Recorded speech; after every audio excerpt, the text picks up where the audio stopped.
Hi, friends. I wanted to talk to all of you today instead of publishing this note I've been meaning to publish for the past month, 3 months, 4 months. Yeah, it's about been a year now. It was meant to be a three-part series about, being let go of it was called, you know, what I learned from my first year teaching, losing everything, letting go, and gaining from that. I think that's what it's called. That's how long it's been since I've actually really looked at that note. And I was thinking because school is about to start for me on Monday, I'm sure most of you have started already or are about to start, and I just wanted to take the time to share with all of you about how last year actually, has been like a really, really big one and wonderful experience for me, and why I still want to teach even though I was in a horrible place in my life last year. Also, I'm really sorry for the background noise behind me. I'm outside my apartment right now, and I just wanted better lighting. Also, my apartment looks really scary inside, so I want to actually, not show you the scary side of my apartment. I want to show you the nice outdoor side of my apartment. It's also like really, really beautiful weather, and I can't believe fall is about to start, so I figured why not film out here, and I hope you can hear me of all these cars just driving around.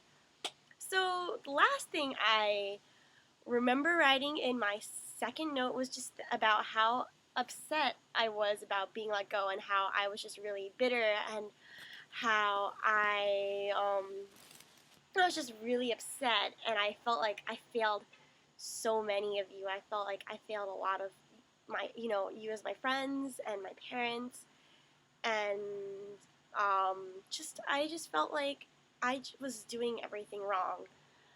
By this time I published that note, it was still maybe around like middle of August, and I was still really struggling with the fact that I felt like I failed. I wasn't hearing anything about jobs, and I would see so many people post about how, oh, yay, I have a job, it's my first year out of college, and I was really happy for them, but at the same time, I just was really, really envious and really jealous and really bitter, because I wanted to be like, why is that person not me? Because I felt like just because I felt like I was at this point entitled to something because I've worked in an urban district for a year, and I just was just really upset that I felt like I was wondering what was I doing right at this time, aka I felt like I wasn't doing anything right.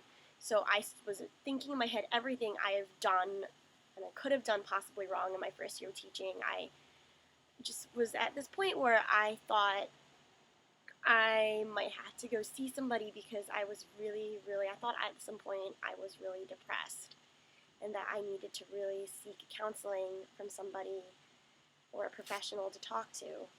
In turn of being, all that stress coming upon me, at the end of July, I ended up getting really, really, really sick. My body decided to collapse upon itself, and I got tonsillitis and peritonsillar abscess. And for those of you who don't know what peritonsillar abscess is when one of your tonsils, or two of them, hopefully, actually, you just shouldn't have this at all. Basically, long story short, tonsils swelled up, and they had to drain the infection from my tonsils with you can guess, needles. It was not a very, very fun experience, and I would suggest to everybody to never ever get a peritonsillar abscess ever again. And so that is one thing, and it kind of just showed me how being in such a toxic environment my first year of teaching, can really, really take a toll on you. And besides that, it took a toll on a lot of my relationships with others, especially the person I've been dating, and just a lot of things in home life. I'd go to work and bring my problems from work to home, and it's never healthy. to do that. I was taking a lot of anger on my sisters and my family, and it wasn't right. And that's why I decided to publish my first two notes. But the third note never really came about because at this point I was in limbo. I just didn't know what I was doing with my life. I just continued to apply for jobs, and I felt like nothing at this point was looking up. And I figured I'd just end up staying home for another year and subbing in my hometown district. But the truth is, I wanted to get out, and I really, really wanted to get out. So it was a couple of weeks, and in the end of August, the school I'm currently working at gave me a call and asked me to go for an interview. So I was really excited, and I'm glad I did. And I walked into the interview, and I interviewed with the principal. I lost just my train of thought. Oh my goodness! Wow. Okay, I just lost my train of thought. Whew. Let's go back. Take breathe in, breathe out. So, anyways, I got a call for the school I'm currently working at now, and I had the interview, and the principal asked me a lot of basic questions, tell me about yourself, what I would see in a classroom lesson, how would I have classroom management rules, just, how to handle with certain students' behaviors, and, there's so on and so forth, like, just what every principal will usually ask a teacher when they interview you. And then he was looking at my resume and saw what school I worked at, and he asked me some details about the school, and I told him it was an urban district. And then the first thing he kind of asked me, the principal, was, how many fights did you break up your first year? And I was like, well, it got really awkward. But then he told me to be honest with him and asked, what was my worst day like? And I didn't want to talk about it because a lot of the times I feel you never want to, in an interview, talk negatively about a certain school. But he told me, he's like, I want you to be really honest with me. I've worked in this type of district before, and I want, just really tell me about your worst day. And I told him some of the stories. To make a long story short, I basically told him, I felt like I wasn't teaching and I was babysitting, and that's not what teachers come to school to do. We plan our lessons, and there is, yes, some type of, classroom management, but it can't be to the point where you're constantly analyzing every single one of your students' behaviors, because you're not going to get through a lesson, and it's not going to be easy to get through a lesson like that, obviously. And I would tell him I told him some of the stories about, what, the kids would call me because of what I looked like, and he was real in shock, and obviously, because he asked also what else happened, and I just told him, I felt like I wasn't teaching and I wasn't being the best teacher I could be. And he told me, and he sat down with me, and the first thing that he told me was, a lot of this isn't your fault. And I was really surprised to hear that, because usually I just felt like everything that I did last year was my fault, and I couldn't do everything right. But this principal told me a lot of it isn't your fault, and he's like, you were thrown into a circumstance that a lot of things were out of your control, and you couldn't change that circumstance, and you did your best, and you worked what you had to work with. And he said, when you go and work in a better district, he's like, a lot of the kids understand that when they come into the classroom, it's time to learn, and that you are taken seriously. Because I felt last year I definitely wasn't taken seriously my first year of teaching, and it was everything I thought about teaching, and what a first year, they always say your first year of teaching is the hardest year of teaching, but it was that times probably like a billion times harder. And the principal encouraged me that, just to keep doing what I'm doing, and just to be myself, and that, if I worked in a good school district, kids will love you and respect you, and that my classroom management will be 20 times as more effective, because I've had that whole year of experience behind me. And he said, it will come to you like it's nothing. and kids will love you and just respect you for who you are. And I just don't want you to blame yourself for everything that's happened. And it was the first time that I've been told that. I felt that a lot of it, everything was my fault. Everybody was telling me that a lot of things were my fault, and I felt like a burden was lifted off my shoulder for the first time in about a year. And the next 2 weeks later, I heard I got the job, so I was really excited. We'll fast forward to about the beginning of the school year now. I was driving down to school to set a couple things up in my classroom, and one of my old students from my first school district called me, and she was like, "Hi, I just wanted to call and let you know that I miss you and I hope you're doing really well." And we talked for a bit, and she's like, "I miss you, have a great year, come back and visit sometime." The minute I hung up the call, I had to pull over the side of the road, and I started bawling. I was uncontrollably bawling, and I couldn't keep it together. And it was just like a bittersweet realization for me that that door closed and I wouldn't have to deal with all that stuff anymore in my life. But it was nice to know that I had impacted someone's life in such a positive manner that they would bother to call and let me know that, to let me know and to wish me well. And I, it was what in a way I needed to hear. But it was very, in a way, at the same time, really heartbreaking that those kids wouldn't be my students anymore for the school year. And I hope the next teacher who was there took good care of them as much as I tried to do to be their teacher. So after this, we're gonna now fast forward to the first day of school, and I introduced myself. I remember one of the first memories I have of the school year was when I introduced myself as the new music teacher, and one little girl ran up to me and said, "Oh my goodness, you are so pretty." And I was in shock. I didn't even know what to say. All I could remember saying was, "Thank you. I really like your headband," which is a really, really nice response. I don't know. I was just really, totally awkward on my first day of school. I didn't know what to expect. I didn't know what I was getting out of. But I remember, kids coming up to me saying, "Hi, how are you? How's your day? Do you need help finding anything? Here's what the last music teacher did. If you need anything about scheduling concerts, you have to talk to this person." And I was getting I was getting such overwhelmingly positive feedback from students and faculty alike. I remember when I was doing a lesson, someone was in the room with me, and she was an aide, and she told me that I sounded like I had 5 years experience under my belt.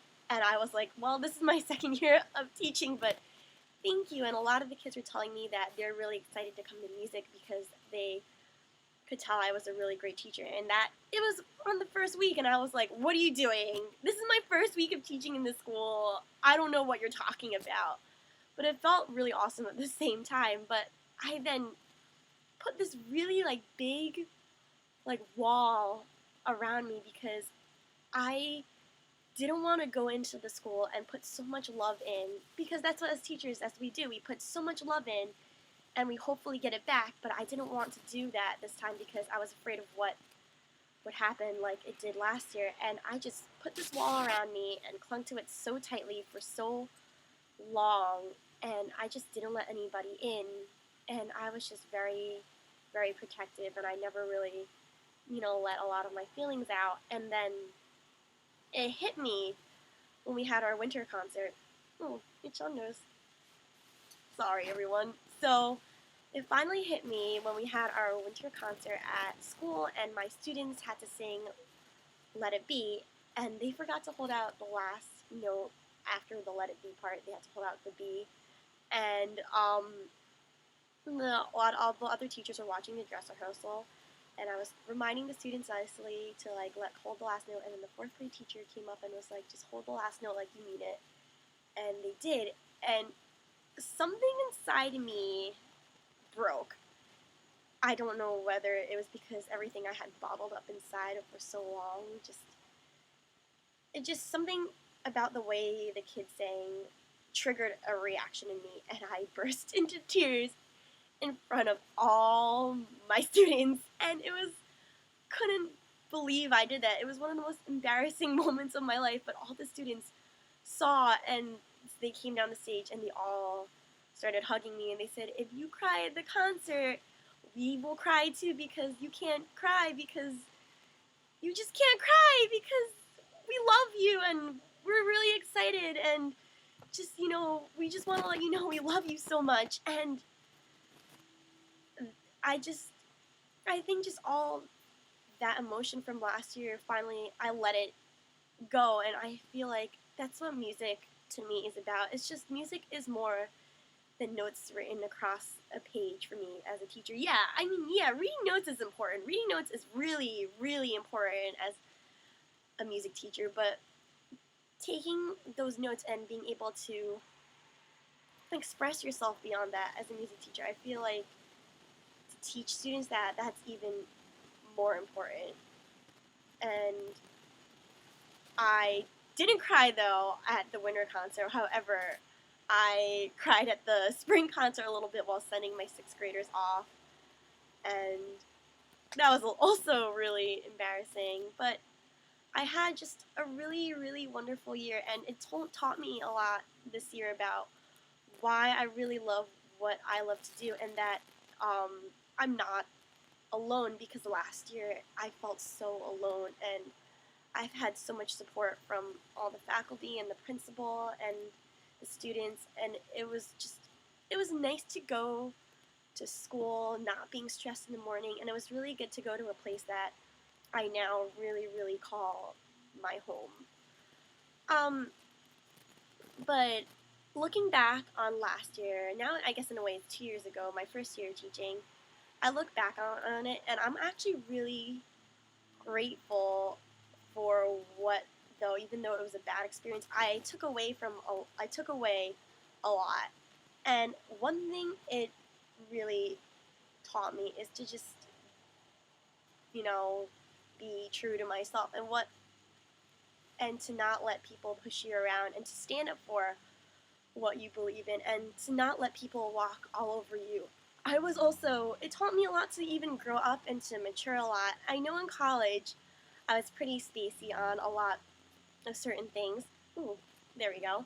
I felt like at some point I was really spacey about a lot of certain things around me, and I'm really, really sorry about that for some of you who have seen me go like, oh, spaced out, and I was really naive about a lot of things back in college, but I feel like I've grown up and I've matured a lot, and I've learned to put my foot down on certain things and to stand up for myself, and that's something I can be really proud of. I've also learned that who I never want to become someone that's so angry and bitter and jaded about what teaching is like. I saw a lot of teachers in my first school district just being angry and talking negatively about the students, and that's not who we should be as teachers. I mean, we're gonna have always our good days, and we're always gonna have our bad days, but I don't want it to become where my bad days affect everything around me.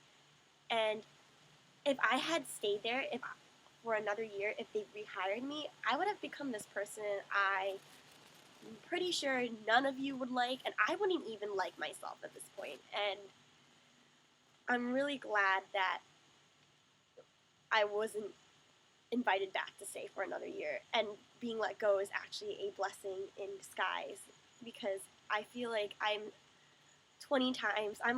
much happier. I'm 20 times as happy. Actually, that's not the way to say it. I'm the happiest person I've been in such a long time, and I feel just a lot of weight has been lifted off my shoulder.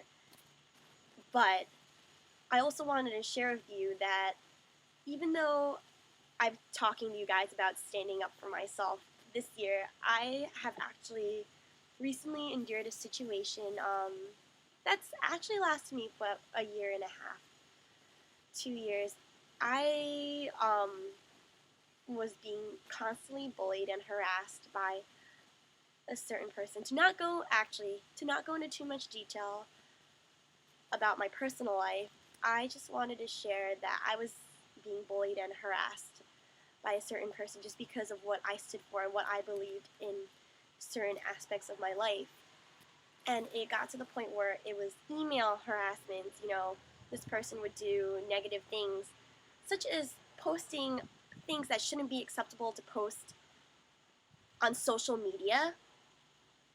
And it was affecting my life personally. And this person treated me like dirt on their shoe because of what I stood for and what I believed. And I felt like I was trying to stand up for myself in so many ways, but I compromised what I believed in for this person's well-being. And you should never, ever have to do that. And you should be looking out in a way. It sounds really selfish, but she wasn't looking out for my best interests in my personal life, and she just would be harassing me and constantly being bullied and manipulated, and it was just really, really unfortunate. And it would be at the point in my life that I was getting just so much anxiety from this situation. I would be going to public places and thinking that person was there, and that's not okay at all. I would just be worried for my life constantly and be worried for certain people around me, and that's never okay. To update you on the situation, a lot of it has mostly been resolved, but it's honestly, I just hope that what comes around goes around, and karma has played such a big, effective piece in my life, and it's taught me just don't let people try to make you compromise on your values and your beliefs, because it's not worth it at the end of the day. And I don't know what that was about, but just don't ever compromise or give up on what you believe in just for the sake of somebody else. It's because you are you, and you should be able to stand up what you think is right and wrong. So that's been over, and I wanted to share that with everybody. And I'm really glad that most of it has been over and resolved. But I just wanted to let everyone know that I'm really, really excited about the school year and being in the same district now for 2 years and being able to go back to a place that I really, really call my home. I'm really, really excited to see my kids. I've actually seen them like everywhere. I've seen them at Target. I feel like every time I go to Target, though, I see like my kids, and Target also is the greatest place on earth, besides Wawa. True fact. So they've been telling me how excited they are for school and excited they are to see me, and it just makes me just really excited. And I'm probably the most obnoxious person in the world when it comes to like school, and I'm like, yay, school, it's September, oh my gosh, I'm going back to school tomorrow, and I'm excited to set my alarm, and I already know what I'm wearing, and I'm already excited to teach this lesson, and I probably spoke that really fast, but I'm just so excited. I never want to lose that excitement. My biggest fear is I just don't ever want to become burnt out as a teacher, and I'm just really, really grateful for what I have, and I couldn't be just thankful enough. And also, just I'm just so happy. I've been able to do so many things I thought I would never be able to do in my life. I've been recently, for those of you who've seen, I've done a couple of photo shoots. I've been able to be in front of a camera, and that's been a really, really awesome experience. And I've been behind the camera too. I would love to go back into blogging whenever I get a chance, but right now school is always comes first. My kids come first, and also there's always Instagram. So if you follow me on Instagram, that's totally great too. And what else have I been doing?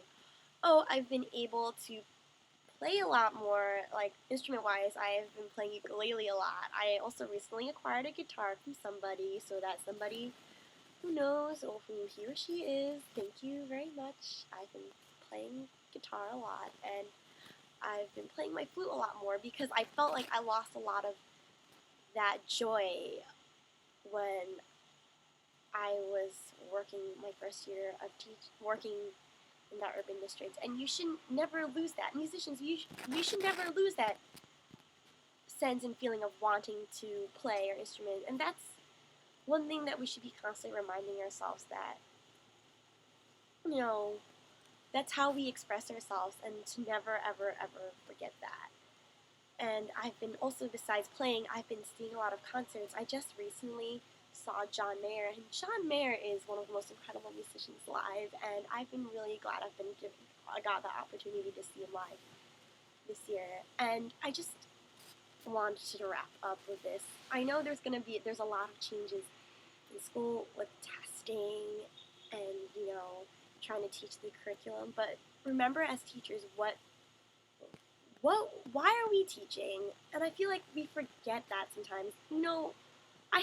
They ask you at the end of our interview why you want to teach, and I say because teaching is so much more than coming in and teaching your lesson that you have to do at the end of the day. It's also about teaching your kids life lessons, and how you see these kids more than they see their parents, and I make sure to teach kids life lessons too, and just,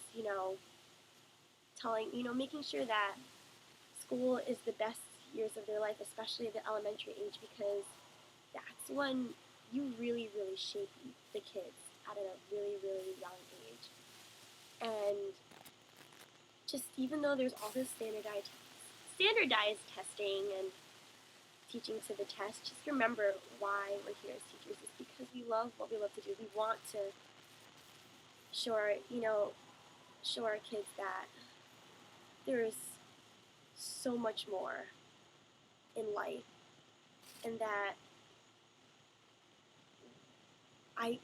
it's really hard to express sometimes why we really love what we love to do, but I just wanted to share that my last year with everybody, and this is crazy that I'm even doing this, so I just wanted to let everyone know, just thank you for following my notes, and, sending me really encouraging text messages, whether you've messaged me, and I'm just really, really grateful that I've been having so much positive feedback from this whole year. And just remember, don't forget what we do, because we are here hopefully to change a student's life, and that's why I love teaching, because this year I learned not to give up on myself, and that my students haven't given up on me, and I hope this year will be the best teaching year yet. And I'll probably say that every year, but I am so excited to go back. And I just love all of you, and have a wonderful school year.